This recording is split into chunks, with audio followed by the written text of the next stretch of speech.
Have you ever thought about the power your words hold? It might seem a simple question, but the implications are vast. Indeed, every word we utter, every phrase we shape holds a unique form of energy, a power that can create, transform, or even destroy. Consider this. A kind word can lift someone from the depths of despair, while a harsh one can shatter someone's self-confidence. A simple compliment can ignite a spark of hope, and a thoughtless insult can extinguish it just as quickly. Our words, as fleeting as they may seem, carry weight and impact that can echo long after they've been spoken. Take for instance a scenario where a young man shares his dream of becoming an artist with his friends. One friend, quick to speak without thinking, dismisses the dream as unrealistic. This single thoughtless comment could derail the young man's ambition, causing him to question his own worth and ability. On the other hand, a friend who chooses her words carefully, who encourages and supports, might just fuel the young man's passion, propelling him towards his dream with renewed vigor. In the grand scheme of life, our words are our most potent tool. They can mend or break relationships, inspire or dishearten, heal or harm, and yet we often wield this tool carelessly, forgetting the potential consequences of our spoken thoughts.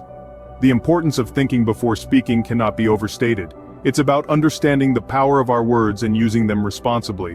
It's about cultivating empathy and kindness, about choosing to uplift rather than tear down. Remember, words are like seeds. Once sown, they can grow into beautiful flowers or thorny weeds depending on the care we take.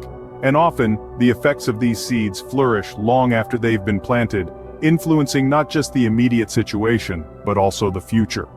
The impact of our words can be far-reaching and unexpected. It's a power we should wield with care. Let's remember that. And the next time we speak, let's make sure our words are as beautiful and nurturing as a well-tended garden. But how can we control this power that our words hold? A question that many of us have pondered. The answer lies in the very essence of our interactions: presence, listening, and thoughtful responses.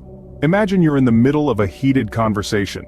Emotions are running high and words are flying like arrows in a battlefield. But instead of firing back, you pause. You take a deep breath and listen. Not just to the words being thrown at you, but to the emotions behind them. You're present in the conversation, fully engaged, yet detached enough to observe and understand. This is the first step to controlling the power of your words: being present. Being present means not just physically being in a conversation, but mentally and emotionally as well. It means putting away distractions, silencing the noise in your mind, and focusing on the person in front of you. It's about understanding their perspective, their feelings, their needs. It's about connecting on a deeper level. But presence alone isn't enough. It needs to be coupled with active listening. Active listening isn't just about hearing the words that are being said. It's about understanding the emotions, the subtext, the unsaid. It's about picking up on the cues that are often missed when we're too busy formulating our own responses. And once we've mastered presence and active listening, the next step is thoughtful response. Instead of reacting impulsively, we take a moment to process what we've heard, to understand it, and then respond in a manner that's respectful and constructive. We choose our words carefully, acknowledging the power they hold. Let's consider an anecdote. Two friends are in a heated argument. One friend, instead of retaliating, decides to remain present, listen actively, and respond thoughtfully. The result? The argument is diffused. The friend's calm and thoughtful response helps the other friend calm down as well, preventing an all-out conflict. So, how do we control what we say? By being present, listening attentively, and thinking before responding. By mastering control over our words, we can prevent unnecessary conflict and misunderstandings. But what about when words fail us? Or when no words are the best words? Let's delve into the power of silence. Silence, in itself, is a language. It's an unspoken dialogue that often conveys more than a torrent of words ever could. It's like a blank canvas, allowing the listener to paint their own understanding of what's not being said. Picture this. You're in a heated debate with a friend. The argument escalates and suddenly, you decide to remain silent. Your silence in this context can be a powerful message. It communicates that you value the relationship more than winning the argument. It shows maturity, self-control, and the wisdom to know that not every battle needs to be won. Or consider a moment of shared silence between two people after a personal revelation. Here, silence is a sign of respect, an acknowledgement of the gravity of the situation. It's an unspoken pact that says, "I hear you, I understand, and I'm here for you." Sometimes silence is the most empathetic response. But silence isn't just about respect or understanding, it's also about contemplation. When we allow ourselves to be silent, we create space for introspection and self-growth. It grants us the opportunity to listen, not just to others, but also to our own thoughts and feelings. It's in these moments of silence that we often find clarity and resolution. Think about the silent moments in nature. The quiet before the storm, the hush of a snowy morning, the stillness of a moonlit night. They don't speak, yet they communicate so much. They invite us to pause, to reflect, to appreciate the world around us. In our noisy world, silence is a scarce commodity. We often feel compelled to fill every moment with chatter, forgetting that silence can often say more than words. It's an art, a skill that requires practice and understanding. So the next time you find yourself searching for the right words, consider if silence might be the more powerful choice. Silence can be golden, and it's a tool we should not overlook in our communication arsenal. Did you know that silence can also be a catalyst for personal growth? In the hustle and bustle of our daily lives, we often forget the profound power of silence. We fill our lives with noise, chatter, and distractions, neglecting the quiet spaces that can foster introspection and self-improvement. Imagine a tranquil forest. The trees, standing tall and firm, are silent yet growing, evolving, reaching for the sky.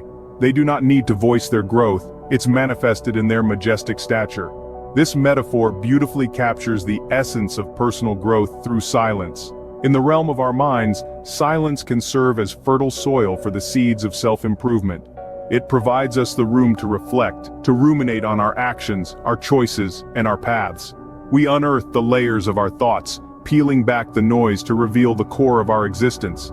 Consider the story of a renowned writer who had been grappling with writer's block. Instead of forcing words onto the page, he chose to retreat into silence. He disconnected from the noise of the world, nestled in the quietude of his thoughts. He gave himself the gift of silence. And in that silence he found his words, his voice, his creativity. His breakthrough came not from the clamor but from the quiet. In another instance, a successful entrepreneur hit a roadblock in her venture. She felt lost, unsure of the direction she should take. Instead of seeking advice from numerous sources, she chose silence. She distanced herself from the noise, the opinions, the expectations. She reflected, she introspected, and in that silence she found clarity, she found her direction. Her growth was in the silence. These anecdotes illuminate the transformative power of silence. It's not about the absence of sound, but about the presence of introspection, reflection, and self-awareness. Embracing silence doesn't mean abandoning words. It means knowing when to speak and when to listen, when to engage and when to reflect. It's about finding the balance, the harmony between words and silence. Embracing silence can lead us on a path of self-discovery and growth. So how do we strike a balance between words and silence? Well, it's a dance, an art if you will. It's about knowing when to step forward and when to retreat. It's about understanding that not every silence needs to be filled and not every word needs to be spoken. First, you need to be aware of your own tendencies. Do you talk too much or perhaps too little? Self-awareness is the first step towards achieving balance. It's like a mirror that shows us our strengths and weaknesses. Once you have a clear understanding of your tendencies, you can then work towards balancing them. Secondly, you need to listen. Listen to understand, not just to respond. When we truly listen, we give others the space to express themselves, and in doing so, we learn more about them and about ourselves. It's a beautiful exchange, really, one that fosters deeper connections and mutual respect. Thirdly, practice mindfulness. Be present in your interactions. It's easy to get carried away with our thoughts and lose sight of the conversation at hand, but when we're present, we can better gauge when to speak and when to remain silent. Now consider the story of a wise sage who was known for his eloquence and wisdom. One day, a young man approached him and asked, "Master, how do you know when to speak and when to remain silent?" The sage simply smiled and said, "When my words can improve upon the silence, I speak. When they cannot, I remain silent." This simple yet profound wisdom illustrates the power of a balanced approach to communication. It's not about always having the last word or filling every silence with chatter. Nor is it about withholding your words out of fear or uncertainty. It's about discerning the right moment to speak and the right moment to listen. Remember, words have power, but so does silence. They are two sides of the same coin, dancing together in the intricate ballet of human interaction. Mastering this dance doesn't happen overnight, but with awareness, practice, and patience, you can learn to strike the perfect balance.